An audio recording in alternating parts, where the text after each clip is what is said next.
हर हर महादेव। राधे राधे। जय श्री कृष्णा। जय लक्ष्मी माता। नमस्कार दोस्तों, आपका स्वागत है आपके अपने डिम्पल भक्ति चैनल में।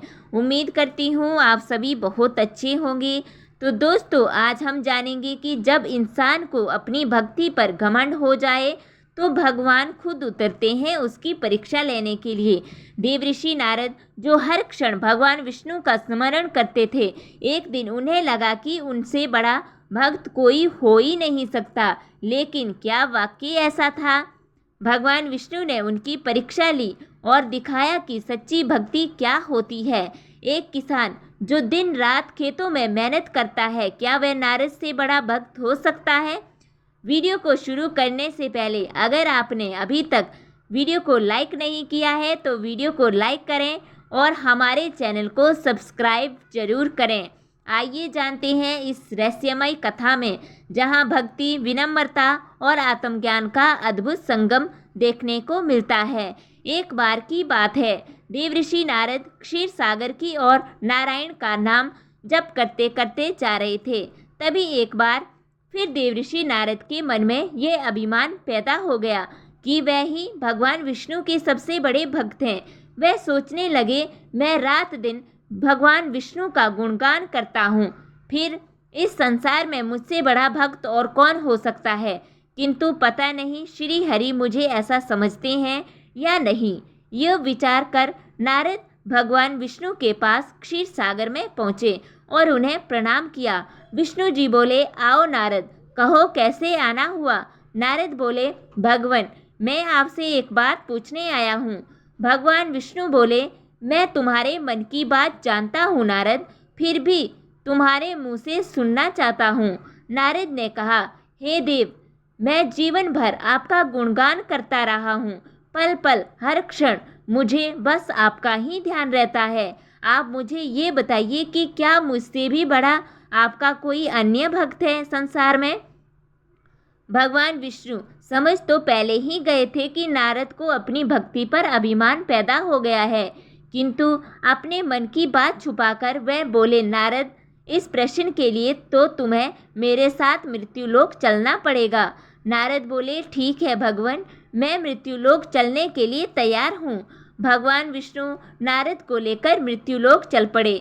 धरती पर पहुंचकर दोनों ने किसान का भेष धारण किया और एक गांव के किनारे बनी एक झोपड़ी की ओर चल पड़े। विष्णु बोले, नारद, मेरा एक बहुत बड़ा भक्त यहाँ इस कुटिया में रहता है। आश्चर्य है, क्या मुझसे कर भी किसी की भक्ति हो सकती है? नारद के मुख से निकला, क्या वह भी मेरी तरह आपका ध्यान लगाए रहता है? आओ स्वयं जान लो, विष्णु ने कहा और उस कुटिया की ओर बढ़ गए। किसान उस समय कुटिया के बाहर अपनी गाय को बांध रहा था।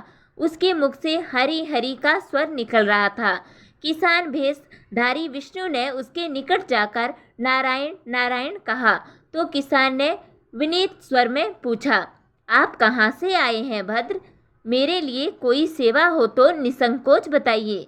किसान वेशधारी भगवान विष्णु ने कहा, हम नगर जा रहे थे पर अंधेरा गिरने लगा है। वन में जंगली पशुओं का डर है, इसलिए रात भर आश्रय चाहते हैं। किसान ने प्रसन्न भाव से कहा, मेरी कुटिया में आपका स्वागत है भद्र, और जो रखा सूखा घर में है आपके लिए हाजिर है। भगवान ने मुझे आप लोगों की सेवा करने का अवसर दिया है, बड़ी कृपा हुई उनकी। बाहर दालान ने एक खटिया पर दोनों को बिठाकर किसान अंदर गया और अपनी पत्नी से कहा, देवी, दो अतिथि आए हैं। किसान की पत्नी उस समय अपने बच्चों को भोजन परोस रही थी। धीरे से आटे का बर्तन दिखती हुई बोली, घर में इतना सा ही आटा है और ये बच्चे और भोजन मांग रहे हैं। किसान बोला, कोई बात नहीं, हम अतिथियों को भरपेट भोजन कराएंगे, तुम बच्चों को आज काजी बनाकर पिला देना। नारद और भगवान विष्णु ने उन दोनों का सारा वार्तालाप सुना, फिर भी परीक्षा के लिए भोजन की थाली पर बैठ गए।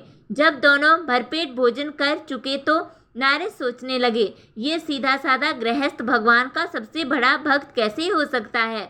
उधर श्री हरि ने किसान से और भोजन लाने की फरमाइश कर दी। बोले, मेरा पेट अभी नहीं भरा, क्या और भोजन मिलेगा? किसान रसोई घर में गया और जाकर पत्नी से पूछा, कुछ और भोजन बचा है क्या? तो दोस्तों पत्नी बोली, बच्चों के लिए कांजी बनाई है, बस वही शेष है। विष्णु और नारद वह भी पी गए। किसान और उसके परिवार को भूखे ही सोना पड़ा। भूखे बच्चे माँ का आंचल थाम कह उठे, माँ नींद नहीं आ रही है, मुझे बड़े जोर की भूख लगी है। पिताजी ने उन अतिथियों को कांजी भी क्यों पिला दी? किसान ने बच्चे के सर पर हाथ फेरते हुए कहा, अतिथि को भोजन कराना स्वयं विष्णु भगवान को भोग लगाने के समान है बेटा। बाहर दालान में दोनों अतिथि अलग अलग बिस्तरों पर लेटे हुए थे। दोस्तों भगवान विष्णु ने कहा, तुमने सुना नारद, किसान और उसके परिवार को भोजन नहीं मिला, फिर भी वे मेरे गुण गा रहे हैं, और यह तो कुछ भी नहीं है। मैंने तो कई दिनों तक भूखे रहकर आपका स्मरण किया है। अगले दिन सुबह उन्होंने देखा, किसान भगवान विष्णु की मूर्ति के सामने कह रहा था, श्री हरि तुम सदा मेरे मन में बसे रहो, बस मुझे कुछ और नहीं चाहिए। फिर दोनों अतिथियों से बोला, हरि की बड़ी कृपा है, वही जग का रखवाला है। प्रभु की दया से रात को कोई कष्ट तो नहीं हुआ। जब तक आपका जी चाहे तब तक आप दोनों यहाँ रहें, मैं खेत पर जा रहा हूँ। दोस्तों किसान भेषधारी श्री हरि बोले, हम भी तुम्हारे साथ चलेंगे यदि तुम्हें कोई आपत्ति ना हो तो। नारद और विष्णु भगवान किसान के साथ उसके खेत पर गए।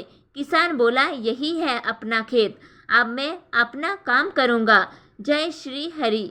नारद बोले, तुम तो सत्पुरुष हो, भगवान के बड़े भक्त हो, हर घड़ी उनका नाम लेते रहते हो।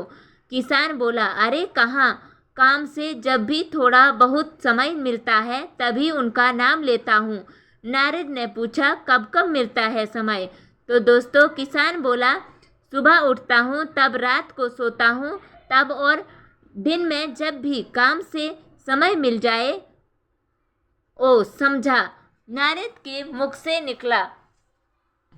दोनों जब किसान से विदा लेकर चले तो नारद ने व्यंग्यात्मक स्वर में कहा, आपने सुना भगवान, वह सुबह शाम 2 बार ही आपका स्मरण करता है, जबकि मैं हर समय ध्यान करता हूँ, फिर भी आप उसे महान भक्त बताते हैं। नारद की बात सुनकर श्री हरि चुप रहे, किंतु मन ही मन उन्होंने कहा, कारण भी जान जाओगे नारद।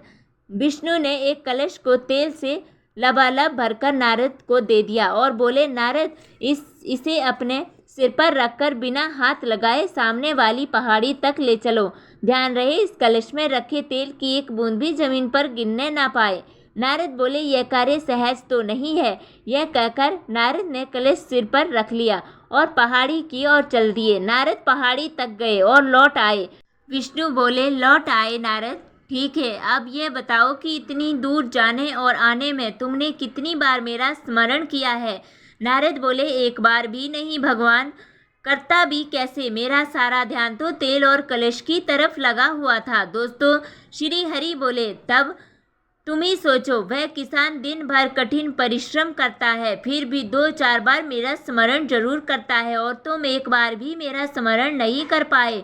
विष्णु की बात सुनकर नारद के अंतःचक्षु खुल गए। वह श्री हरि के चरणों में गिरकर बोले, मान गया प्रभु, जो संसार के झंझटों में रहकर भी आपका स्मरण करते हैं वही सबसे बड़े भक्त हैं। भगवान विष्णु ने मुस्कुराकर कहा, नारद तुम्हारी भक्ति निष्कलंक है, लेकिन जब अहंकार प्रवेश करता है तो भक्ति की शुद्धता खो जाती है। यही कारण था कि तुम्हें यह सीख देना आवश्यक था। नारद मुनि ने हाथ जोड़कर कहा, प्रभु अब मुझे समझ आ गया है कि संसार की जिम्मेदारियों के बीच जो आपका नाम लेता है वही सच्चा भक्त है। इसके बाद नारद मुनि ने अपनी वीणा उठाई, एक नई चेतना और विनम्रता के साथ भगवान विष्णु के गुणगान में रम गए। सच्ची भक्ति सिर्फ मंदिरों या जप मालाओं में नहीं होती, बल्कि वो उन दिलों में बसती है जो कर्तव्य निभाते हुए भी ईश्वर को नहीं भूलते। दोस्तों यह कथा आपको कैसी लगी कमेंट में ज़रूर बताएं, और ऐसी ही धार्मिक और पौराणिक कथाओं को सुनने के लिए वीडियो को लाइक करें और हमारे चैनल को सब्सक्राइब जरूर करें। धन्यवाद।